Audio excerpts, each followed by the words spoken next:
बिस्मिल्लाहिर्रहमानिर्रहीम। Respected teacher, dear students, अस्सलाम वालेकुम। मैं हूं जाहिद जावेद आपके साथ मैथमेटिक्स 8 के unit number 2 estimation and approximation के लेसन नंबर 8 एंड लास्ट। आज हमारे पास लेसन नंबर 8 है जो कि हमारे इस यूनिट 2 का आखिरी लेसन है। तो हमारा आज का SLO है एक्सरसाइज 2.4। लेसन प्लान अटैच है, टीचर एंड स्टूडेंट्स इससे फ़ायदा ले सकेंगे। वार्म अप एक्टिविटीज़ में आप अपने राउंडिंग्स को रिमाइंड करते जाएं बार बार और सिग्निफिकेंट फिगर्स को थोड़ा सा लर्न करें। तो हम चलते हैं आगे।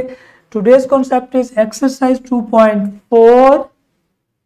तो हमारी एक्सरसाइज 2.4 है, इसके अंदर देखें a square shop shape car park square with the sides of the length 48 meter correct to the nearest 1 meter. Calculate the maximum and the minimum possible values for the perimeter of the park and the area of the park. तो आपके पास जो park है वो square shape में है। Okay, आपने इसका nearest 1 metre तक इसके वैल्यू को आपने करेक्शन करनी है या उसकी मिनिमम और मैक्सिमम वैल्यू फाइंड करनी है। तो हमारे पास इसकी जो लेंथ हो जाएगी वो 47.5 और विड्थ इसकी हो जाएगी, आपके पास इसकी लेंथ की दो रेंजेस हैं 47.5 एंड 48.5। सिमिलरली क्योंकि हमारे पास ये ऑल साइड्स पे 48 ही है स्क्वायर होने की फॉर्म में, इस वजह से हमारी जो लेंथ है वो दो वैल्यूज में कन्वर्ट हो गई 48.5 और 47.5 के between.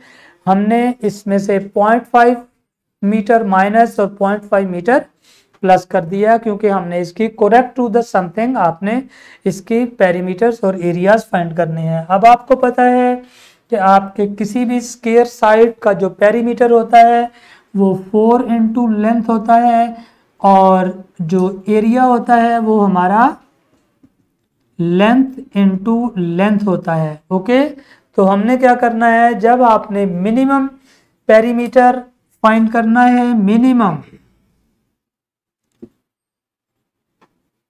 Minimum perimeter and area के लिए आपको 47.5 लेंथ यूज करनी पड़ेगी। ओके, तो आप करेंगे minimum P is equal to 4 multiply 47.5 और maximum P is equal to 4 multiply 48.5।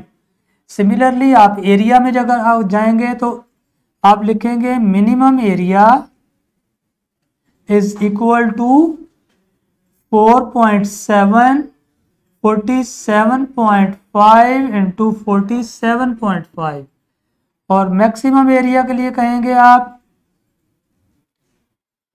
48.5 into 48.5। तो ये आपने मैक्सिमम और मिनिमम के लिए अपनी लेंथ को 0.5 मीटर माइनस और 0.5 मीटर प्लस कर लेना है।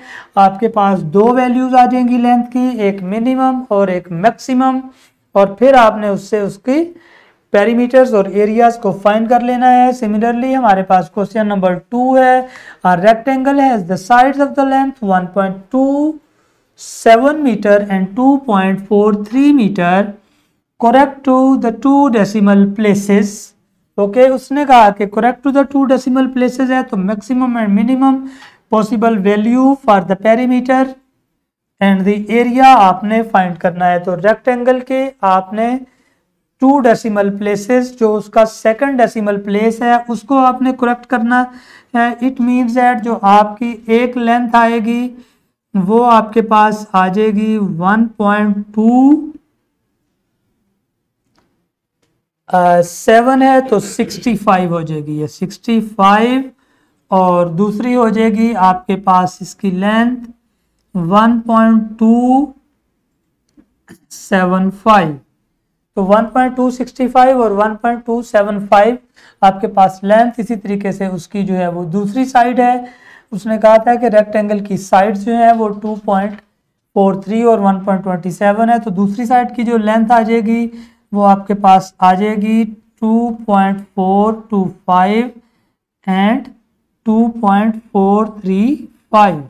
तो आपने जब इसका मैक्सिमम वैल्यूज पेरीमीटर और एरिया फाइंड करना हो तो आपने उसकी मैक्सिमम वैल्यूज को यूज करना है, और जब आपने इसका मिनिमम पेरीमीटर और एरिया फाइंड करना हो तो आपने इसकी ये लेफ्ट साइड वाली वैल्यूज को यूज करना है। तो इस तरीके से आपको जिस जगह पे वो करेक्शन के लिए कहेगा वहां से आपने 0.5 माइनस और 0.5 प्लस कर देना होता है। इसी तरीके से क्वेश्चन नंबर 3 में कहा है कि formula for the volume 4 pi r3 divided by 3 is used to calculate the volume of the sphere radius r। एक स्फेयर होता है, उसका रेडियस r होता है। Sphere likes the ball, sphere is like the ball, एक ball की तरह होता है। टेनिस बॉल, फुटबॉल, हॉकी की बॉल या क्रिकेट बॉल, कोई भी बॉल है उसकी तरह की जो शेप होगी वो हमारा स्फेयर होता है। उसका वॉल्यूम फाइंड करना हो तो 4 पाई r3 डिवाइडेड बाय 3 के साथ हम सॉल्व करते हैं उसको। तो वो कहता है कि इसका ये वॉल्यूम है का फॉर्मूला है, अगर स्फेयर का रेडियस 18 सेंटीमीटर है तो नियरेस्ट सेंटीमीटर इसको आपने राउंड अप कर देना है।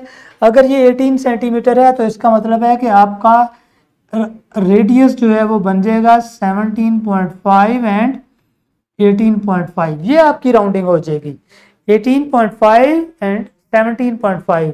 नियरेस्ट मीटर्स की बात की उसने, सेंटीमीटर्स की, तो हमारे पास चूंकि 18 सेंटीमीटर था, हमने 1 सेंटीमीटर का हाफ मतलब 0.5 सेंटीमीटर माइनस करना है और 0.5 सेंटीमीटर ऐड अप करना है। हमारे पास एक मिनिमम रेडियस और एक मैक्सिमम रेडियस आ जाएगा। हमने अपने फॉर्मूला के अंदर उस जब आपने मिनिमम वॉल्यूम फाइंड करना होगा तो पुट कर देंगे minimum value of the radius, और जब मैक्सिमम फाइंड करना हो तो maximum value of the radius put up कर दें, और इस तरीके से हमारा ये आंसर हो जाएंगे। तो ये हो गया हमारे पास क्वेश्चन नंबर 3। तो चलते हैं आगे। ये थी हमारे पास एक्सरसाइज 2.4 और इसका क्वेश्चन नंबर 4 की तरफ चले जाएं आप। उसमें भी उसने ऐसे ही कहा कि Hannan Maihar with the ruler that has marked the every 0.5 centimeter, she says that length of the sides of a rectangle are 8.5 centimeter and 12 centimeter, correct to the nearest 0.5 centimeter। तो आपने nearest 0.5 सेंटीमीटर करना है, तो 0.5 सेंटीमीटर को divided by 2 कर दें तो ये 0.25 हो जाएगा। कितना हो जाएगा? 0.25।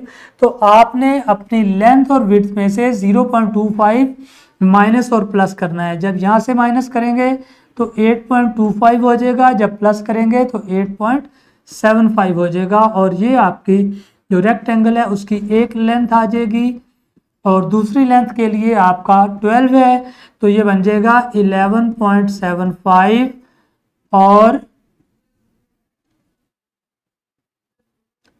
12.25। ओके, तो 0.25 आपने प्लस और माइनस कर देना है और फिर आपने उसके फाइंड कर लेने हैं मिनिमम पेरीमीटर और maximum perimeter and minimum area and maximum area. तो आपको पता है कि मिनिमम के लिए आपने क्या फाइंड करना होता है, आपने मिनिमम के लिए मिनिमम वैल्यूज लेनी है और मैक्सिमम के लिए मैक्सिमम वैल्यूज को यूज करना है, और यूं आप उसके पेरीमीटर्स और उसके एरियाज को फाइंड आउट कर सकेंगे। The radius of the circular side is 18 metre plus minus 0.5 कह रहा है।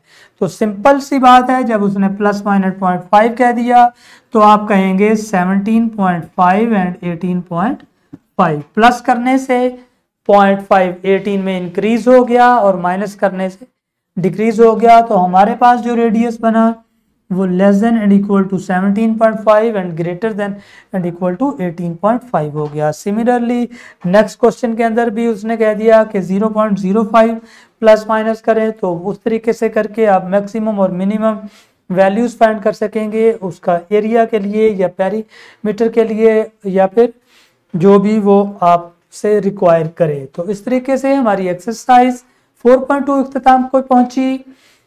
तो हम चलते हैं डिस्क्रिप्शन रैप अप की तरफ। Recognition of exercise 2.4 class work में हमारे पास 2.4 का क्वेश्चन नंबर 1 एंड 3 है।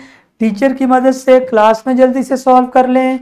तो इसके बाद हम चलते हैं होमवर्क की तरफ, जहां पे हमारे पास क्वेश्चन नंबर 5 एंड 6 एक्सरसाइज 2.4 है और हमारे पास वहाँ हमें ये क्वेश्चन जाके घर में करने हैं। तो घर में होंगे पेरेंट्स, तो आप उनसे मदद ले सकेंगे और जल्दी से वहाँ पे आप इनको क्वेश्चंस को सॉल्व कर लीजिएगा ताकि ये चैप्टर आपका अच्छे तरीके से रिवाइज हो जाए। तो यूं हमारा आज का ये लेसन इख्तिताम को पहुंचने वाला है। डिस्क्रिप्शन बॉक्स में चले गए हम, जहाँ पे हमारे पास lesson plan, extra activities and PowerPoint presentation है। तो यूं हमारा लेसन नंबर 2 मैथमेटिक्स 8 का इख्तिताम को पहुंचा। मैं चाहूंगा आपसे इजाजत, मिलते हैं अगले लेसन में। अल्लाह हाफिज and thank you very much.